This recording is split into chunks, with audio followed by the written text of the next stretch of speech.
1. You'll hear two friends planning an event. First, you have some time to look at questions 1 to 6.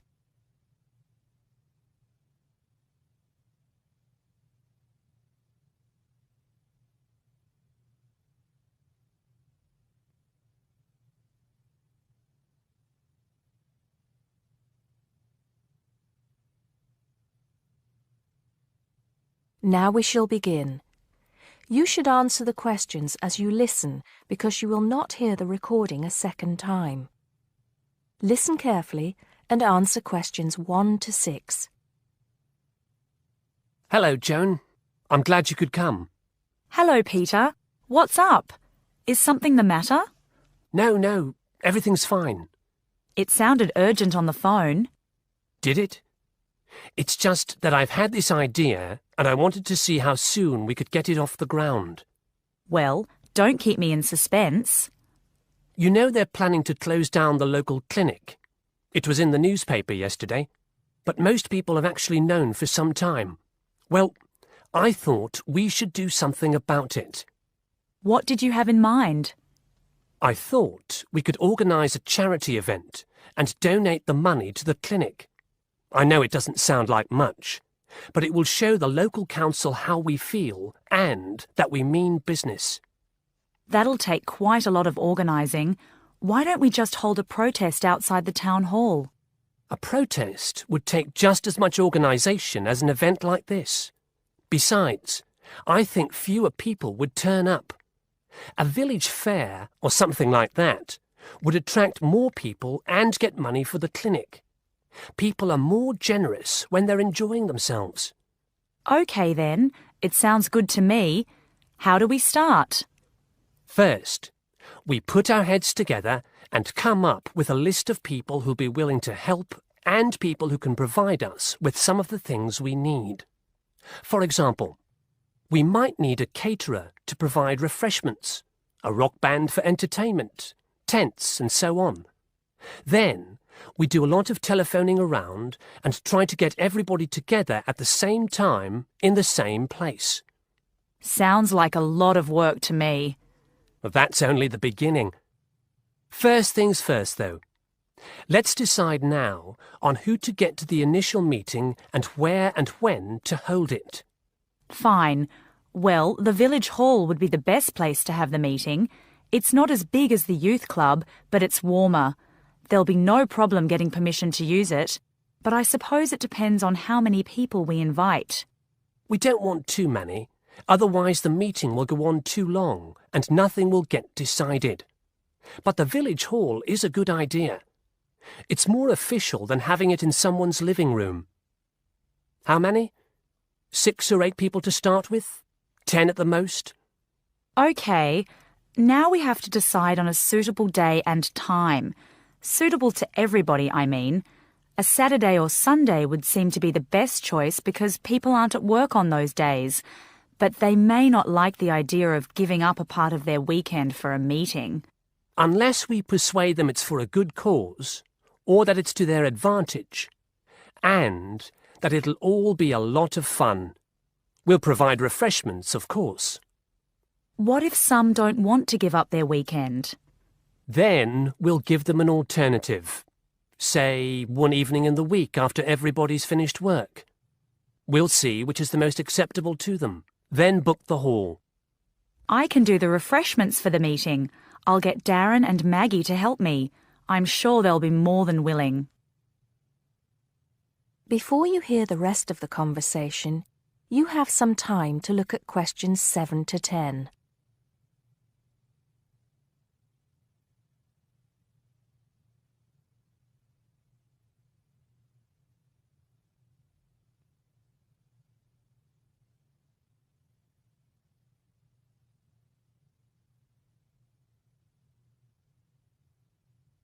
Now listen and answer questions 7 to 10. So, what's next on the agenda? A list of who we want at the meeting. Yes, of course. Obviously, we want someone from the clinic. I think Dr. Perkins would be best. He can tell us exactly what the financial situation is there. You know, how much money it takes to keep the place running, and how important it is for the community to have the clinic. The vicar too. He can rally lots of support. And Mr. Sims, our Member of Parliament. He is very busy, but I think I can persuade him to come, or get his wife to persuade him to come. I see her quite a lot socially. That's great. 2 other people I have in mind are Freddie Smith. The journalist? Yes. Well, he's the editor of the local paper now, and might be useful. He might let us advertise for free, and he'll know how to go about getting leaflets and posters printed. That's another thing.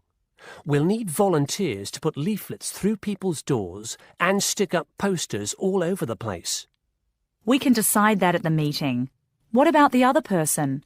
What other person? You said you had 2 people in mind, Freddie Smith and...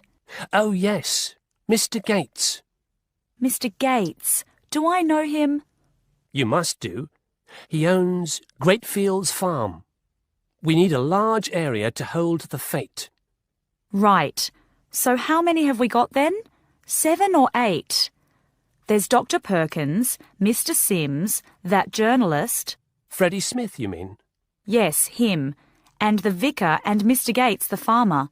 That's only 5. There's you and me. That's 7. That will do for now. Let's start making phone calls. That is the end of part 1. You now have half a minute to check your answers.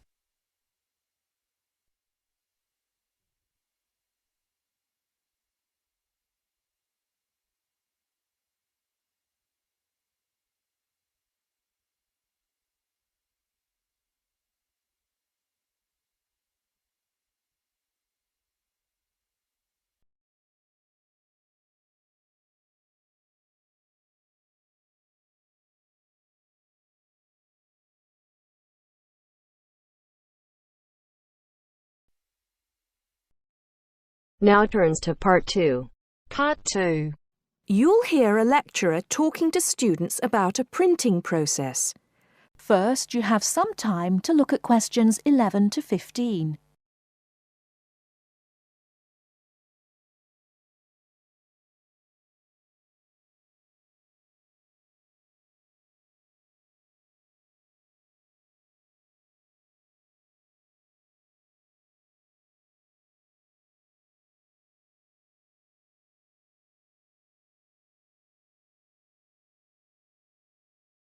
Now, listen carefully and answer questions 11 to 15.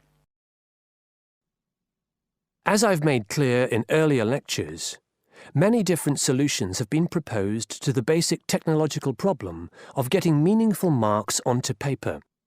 In other words, several different forms of printing have developed over the years, many of which are still in use today for different purposes. This week, I'd like to discuss the rotogravure process. This is one of the most widely used printing processes, and after describing how the process works, I'll be describing some of its industrial uses and the advantages and disadvantages of this form of printing. As the name implies, rotogravure is a form of printing in which large cylindrical pieces of metal rotate, while the paper to be printed passes between them. The paper is held in place against the printing surface by the impression roller. The weight of this roller is one of the factors that affect how much ink is actually transferred to the paper. Remember that this roller does not directly transfer ink onto the paper.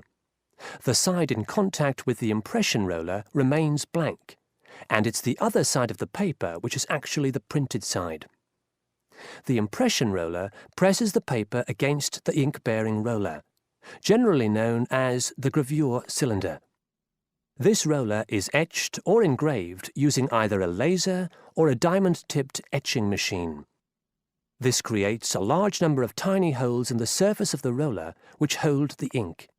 The depth and size of these holes determines how much ink is picked up from the ink fountain, which the whole printing assembly rests in. How much ink is picked up, in turn, determines the density of the image produced. As it rotates, the lower roller picks up more ink on its surface than is required, and this needs to be removed before contact with the paper. A flat edge, called the doctor blade, scrapes against the surface and removes all ink which is not in one of the holes on the surface of the lower roller. This should lead to a clean image. Before you hear the rest of the talk, you have some time to look at questions 16 to 20.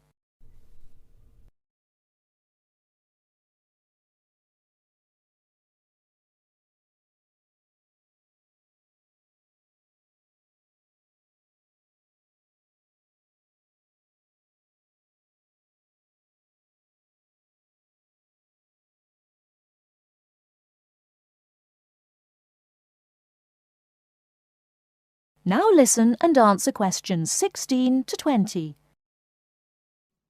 Now that we understand a little of the mechanics of rotogravure printing, I'd like to look at it in the wider context of the printing industry and discuss the main uses.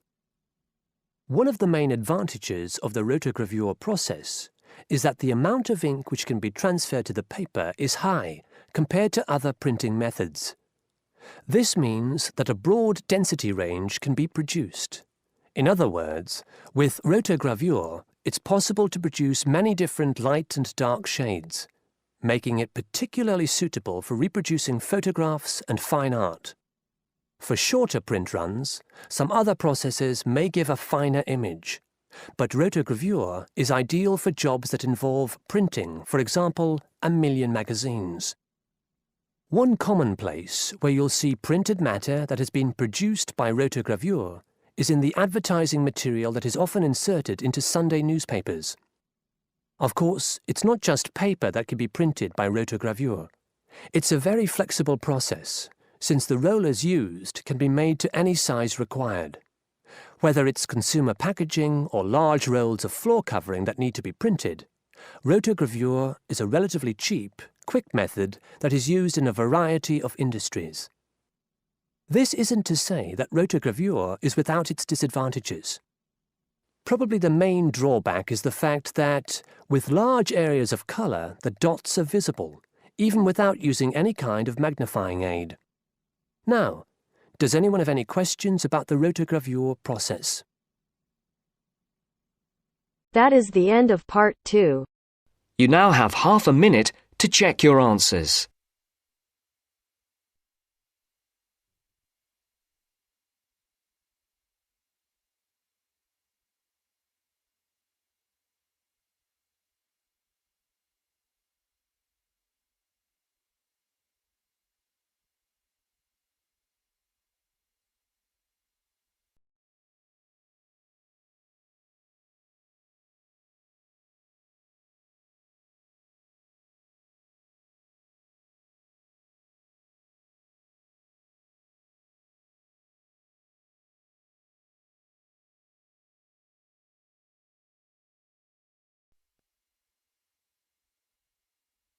Now turns to part 3. Part 3. You'll hear a lecturer talking to students about America in the 1960s. You have some time to look at questions 21 to 26.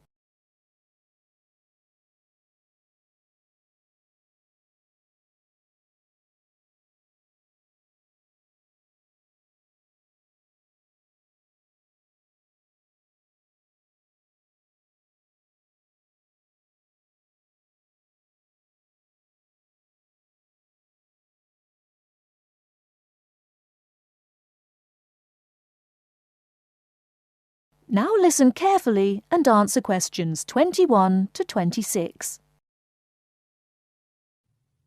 We begin our examination of America in the 1960s with the usual caution. There is no sense in trying to understand any decade without looking at what came before. Those of you who still have outstanding coursework on the 1950s would do well to complete it now, if for no other reason than it will help make sense of the next series of lectures. But we must press on, and I'd like to begin my talk about the 60s with a reference to one of those things that came before, the post-war baby boom. With the end of the Second World War in 1945, there began in the USA an era of perceived prosperity and security. In short, people started to feel that the world was a much better and safer place to bring up children.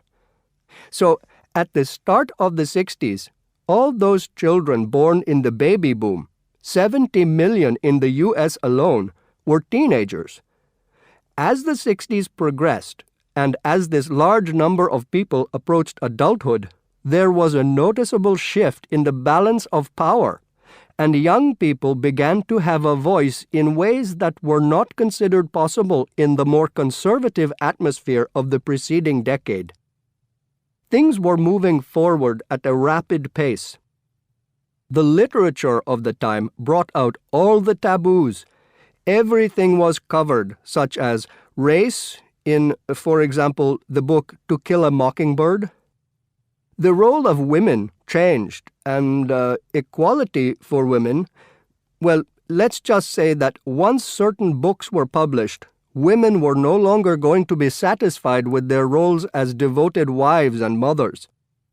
Through literature alone, the whole fabric of society was challenged, and by the end of the 60s, things would never again be as they had pretty much been for the preceding 40 years. It was a decade of protest, civil rights protests, feminism, the rights of minorities, the Vietnam War. All these causes led to peaceful and not so peaceful protests on college campuses and elsewhere. People had been given freedom of speech and they were going to use it. The crime rate rose to 9 times what it was in the 50s, as respect for the old order faded away. But it was also a time of great development. In medicine, the 60s saw the first heart transplant. In technology and the space race, where we saw the first American in orbit and lasers being invented at the start of the decade, and the first man on the moon, and the first primitive internet at the end. Before you hear the rest of the talk, you have some time to look at questions 27 to 30.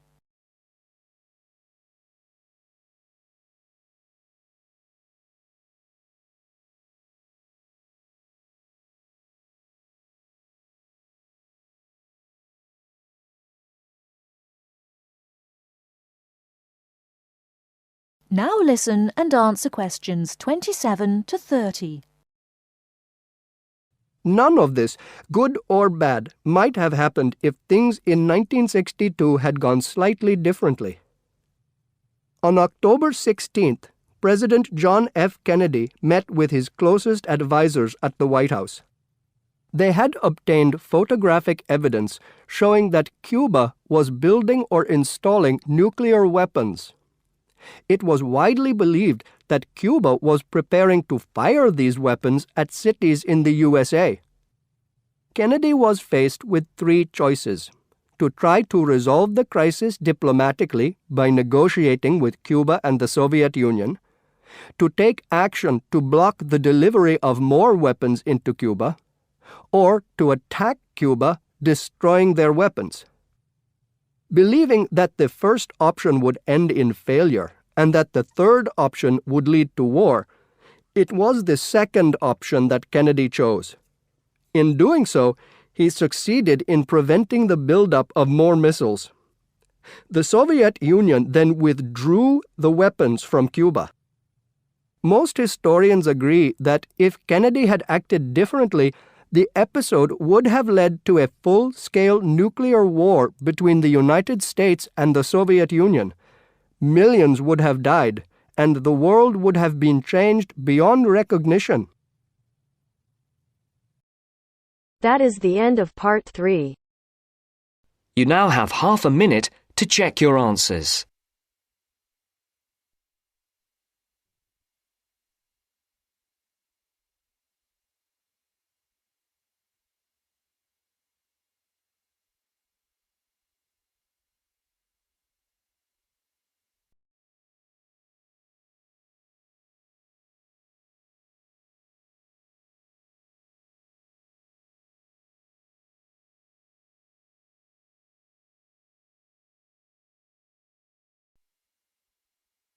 Now turns to Part 4.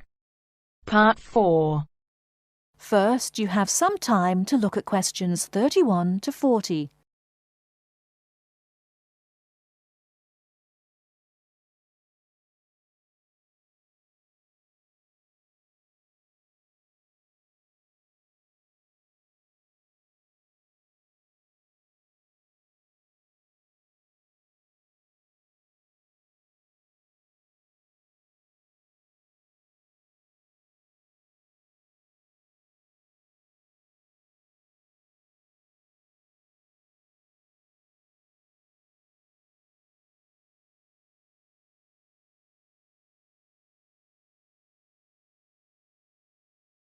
Now, listen carefully and answer questions 31 to 40.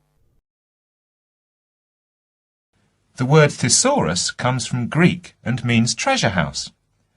So, to tell us more about Roget's thesaurus is linguist Dr. Cindy Channer. Now then, Cindy, we know Roget classified the English language. Well, the 150th edition has just come out. It sold 32 million copies. Yes, that's right, 32 million. What is it? Roget's thesaurus. Now, Roget's thesaurus is a type of dictionary in which words with similar meanings are grouped together. The word thesaurus comes from Greek and means treasure house. So, to tell us more about Roget's thesaurus is linguist Dr. Cindy Channer. Now then, Cindy, we know Roget classified the English language, but what do we know about the man himself? Well, Mr. Roget, or to give him his full name, Peter Mark Roget, was a very interesting man indeed. He grew up in London, he was French, and he spent his early life in a French community there. He later travelled all the way from London to Edinburgh to study medicine at the university there, and graduated when he was 19 years old, and he later went on to become a founder of Manchester Medical School. So his life focused around his career as a doctor? Well, actually, no. Roget had a very wide range of interests indeed. In fact, he was a writer and wrote about many topics such as bees, the kaleidoscope, and even perception and feeling in animals. And he was an inventor too. In fact, in 1814, he invented an early version of the slide rule. The slide rule? Yes, the device that can calculate numbers. Then 10 years later, he developed a prototype for the cine camera, and he also got involved in a range of different projects. For example, he became head of a commission investigating London's water supply, and he developed a method of water filtration through sand. And he was involved in the area of education. He was one of the founders of London University. And do you play chess by any chance, Mark? Yes, I do. Well, Roget invented the travelling chess set. So next time you're playing a game of chess on a train, you have Mr. Roget to thank. So, how did he actually find the time to classify the English language? Well, he only turned his full attention to the thesaurus when he retired, and that was when he was in his 70s. So what inspired him to write the thesaurus? Well, Roget believed that he should bring as much happiness and knowledge to the greatest number of people. So, during his career as a doctor, he gave free treatment to patients who couldn't afford to pay. We also know that he set up a clinic to help poor people to recover from operations and serious illnesses. Basically, he wrote the thesaurus to help people learn. He aimed to help those who needed practice in writing. He believed that writing skills would help people become more independent and lead happier lives. How popular is the thesaurus today? Well, it was first published in 1852 and it has never been out of print since. In fact, the book has become more popular with each edition that comes out. The invention of the crossword puzzle in 1913 certainly helped to increase the sales figures, though. I think the main reason why it is so popular is that it's thematic. So you can come across words that you've never even thought of when you began looking for the word in the first place. Thanks, Cindy. Now join us again after this short break, when I'll be talking to Derek Spode, chairperson of East Anglian News. That is the end of Part 4. You now have half a minute to check your answers.